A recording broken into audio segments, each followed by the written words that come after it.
Dear student, hope you will be fine. We have studied about pointers. A pointer is a variable that contains the address of another variable. Students, pointer एक ऐसा variable है जो कि किसी दूसरे variable के address को contain करता है। आपने देखा होगा कि हमने इंटीजर पॉइंटर्स क्रिएट किए, कैरेक्टर पॉइंटर्स क्रिएट किए, फ्लोट पॉइंटर्स क्रिएट किए। जैसा कि हमें पता है कि अगर हमारे पास में इंटीजर पॉइंटर है तो वो इंटीजर टाइप की वैल्यू को शो करता है। फ्लोट पॉइंटर है तो वो फ्लोट टाइप की वैल्यू को शो करता है। कैरेक्टर पॉइंटर है तो वह कैरेक्टर टाइप की वैल्यू को पॉइंट आउट करता है।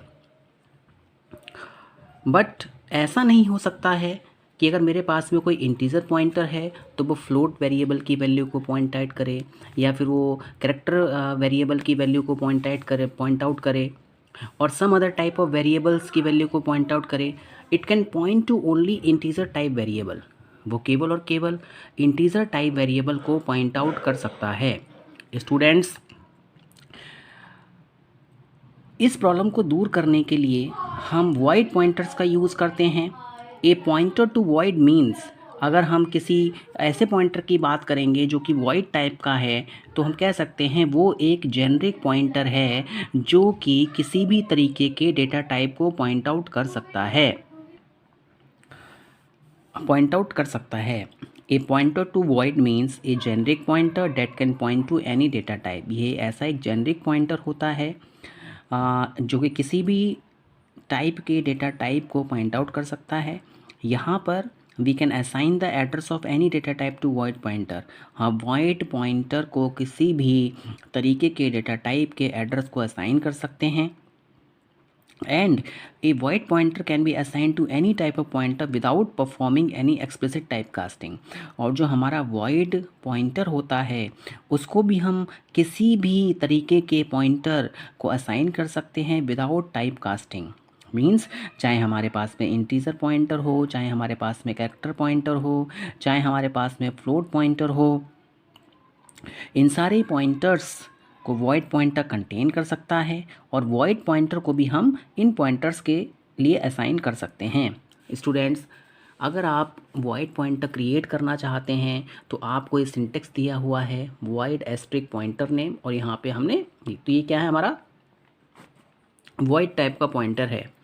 नाउ स्टूडेंट्स, अब आप ये देखिए, मैंने एक इंटीजर वेरिएबल क्रिएट किया और उसको मैंने एक इंटीजर पॉइंटर क्रिएट किया, मैंने एक फ्लोट पॉइंटर क्रिएट किया, मैंने एक वॉइड पॉइंटर क्रिएट किया। अब p में we can give address of i, but we can not give the integer variable address to fp। जैसे कि आपको यहाँ पर दिया गया है, पॉइंटर में हमने p असाइन किया, ptr में हमने p को असाइन कर दिया, ptr में हमने fp को असाइन कर दिया। ये दोनों चीज़ें करेक्ट हैं, क्योंकि जो हमारा वॉइड पॉइंटर होता है वो किसी भी टाइप के पॉइंटर को रिफ्लेक्ट कर सकता है, किसी भी टाइप के पॉइंटर की वैल्यू को पॉइंट आउट कर सकता है। बट अगर आप यहाँ पे मेरे पास में देखिए, p जो है किस तरीके का पॉइंटर है, p हमारा इंटीजर टाइप का पॉइंटर है, बट इसको हम कौन सी वैल्यू असाइन कर रहे हैं, हम इसको फ्लोट पॉइंटर असाइन कर रहे हैं। ये क्या है, इनकरेक्ट है। इसी तरीके से अगर आपने यहाँ पे fp लिखा, fp हमारा क्या है, फ्लोट पॉइंटर है, और आप इसमें किसका एड्रेस दे रहे हैं, इंटीजर पॉइंटर का एड्रेस दे रहे हैं, तो ये इनकरेक्ट है। देखिए, बट अगर मैं यहाँ पे लिखूँ p is equal to address of i, तो ये क्या है, करेक्ट है, क्योंकि p इंटीजर टाइप का एड्रेस है, पॉइंटर है, और इसको हमने इंटीजर टाइप की वैल्यू असाइन की है। नाउ स्टूडेंट्स, अब हम बात करते हैं कि वॉइड पॉइंटर का साइज़ कितना होता है, वो मेमोरी में कितनी बाइट्स उसको एलोकेटेड होती हैं। The size of the void pointer in C is same as the size of the pointer of character type। Character type के पॉइंटर को 1 बाइट ऑफ मेमोरी एलोकेट होती है, तो जो हमारा वॉइड पॉइंटर है उसका साइज़ भी कैरेक्टर पॉइंटर के साइज़ के इक्वल होता है। इन another language we can say that the representation of a pointer void is the same as the pointer of character type। means void pointer को 1 bite of memory allocate होती है।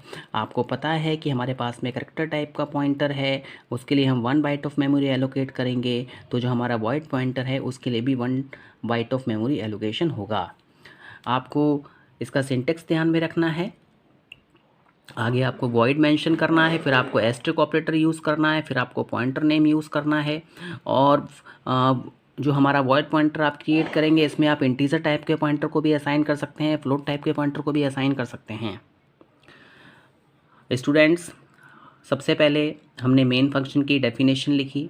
इसमें हमने void pointer create किया जिसमें हमने नल को assign किया। मैंने आपको बताया था कि अगर हम किसी पॉइंटर को क्रिएट कर रहे हैं और उसमें कोई वैल्यू अगर असाइन नहीं कर रहे हैं तो हमारे पास में डेंसलिंग पॉइंटर्स बनते हैं।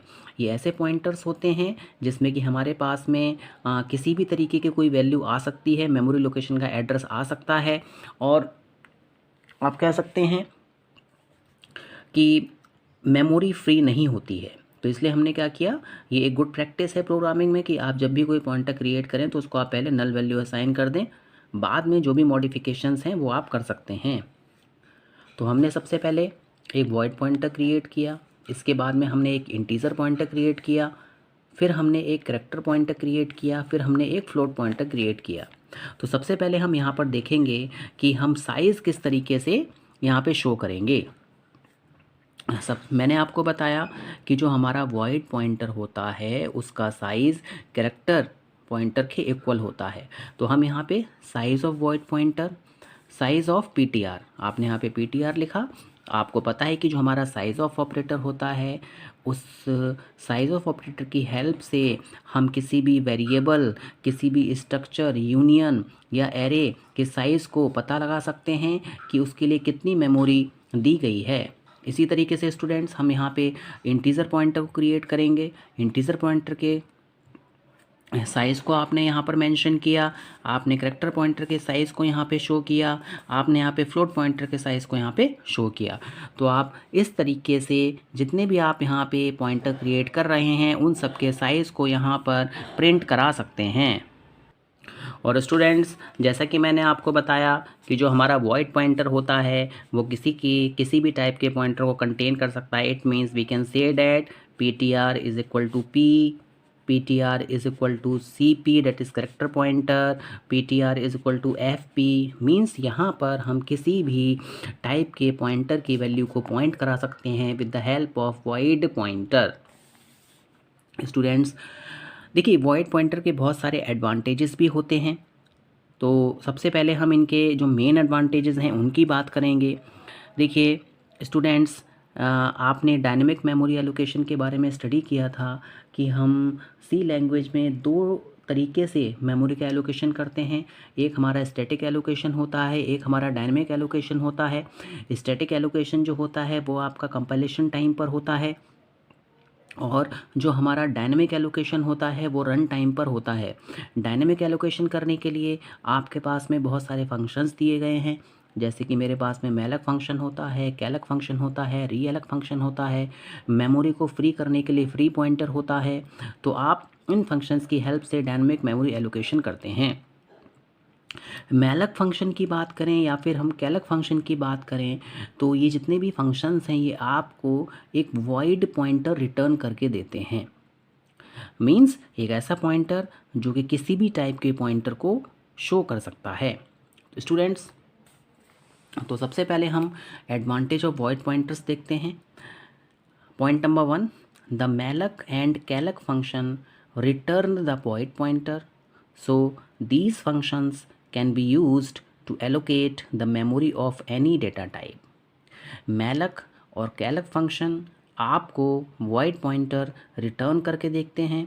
तो इस तरीके के फंक्शंस जो होते हैं वो किसी भी टाइप के डेटा टाइप की मेमोरी को एलोकेट कर सकते हैं, चाहे हमारे पास में इंटीज़र का डेटा टाइप हो या फिर हम कैरेक्टर का डेटा टाइप की बात करें या फिर हम फ्लोट टाइप के डेटा टाइप की बात करें। देखिए जैसा कि आपको इस प्रोग्राम में दिखाया गया है कि मेरे पास में सबसे पहले आपने क्या किया, stdio फाइल को इंक्लूड किया। देखिए अगर आप मैलक फंक्शन को यूज़ करना चाहते हैं तो यहाँ पे इस हेडर फाइल का आपको यूज़ करना पड़ेगा। तो यहाँ पर देखिए सबसे पहले आपने क्या किया, एक इंटीजर वेरिएबल क्रिएट किया जिसमें 90 वैल्यू को पुट किया। अब यहाँ पे आप डायनेमिक मेमोरी एलोकेशन कर रहे हैं मैलक फंक्शन की हेल्प से। यहाँ पे आपने साइज़ ऑफ इंटीज़र लिखा तो 2 बाइट ऑफ मेमोरी एलोकेट होगी, बट ये जो वैल्यू रिटर्न करके देता है वो वॉइड पॉइंटर देता है। तो सबसे पहले आपको इसको इंटीज़र पॉइंटर में कन्वर्ट करना होगा, क्योंकि आपको बताया गया है कि जो वॉइड पॉइंटर होता है उस पॉइंटर को हम किसी भी पॉइंटर को असाइन कर सकते हैं, या फिर वॉइड पॉइंटर में भी किसी भी टाइप के पॉइंटर की वैल्यू को असाइन किया जा सकता है, पॉइंट किया जा सकता है। तो मैंने इसको पहले क्या किया, इंटीज़र में टाइप कास्ट किया। इसके बाद में आप जो इंटीज़र वेरिएबल आया आपके पास में, जो पॉइंटर आया, उसमें आपने क्या किया, एड्रेस ऑफ ए सेव किया। अब आप यहाँ पे जब वैल्यू प्रिंट करेंगे तो एक्स की वैल्यू यहाँ पे प्रिंट हो जाएगी। Now students,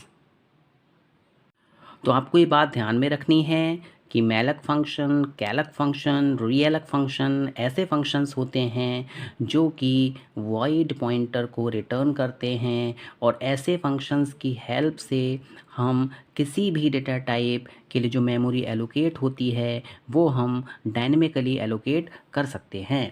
now students, void pointer का एक सबसे बड़ा एडवांटेज ये होता है कि जो वॉइड पॉइंटर्स होते हैं उनका यूज़ हम जेनरिक फंक्शन को इम्प्लीमेंट करने के लिए कर सकते हैं।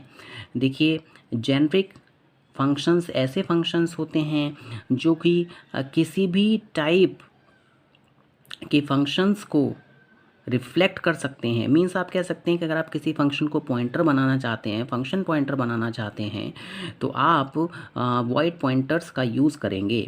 देखिए, जैसा कि आपको यहाँ पे एग्जांपल में दिखाया गया है कि मेरे पास में यहाँ पे फंक्शन है।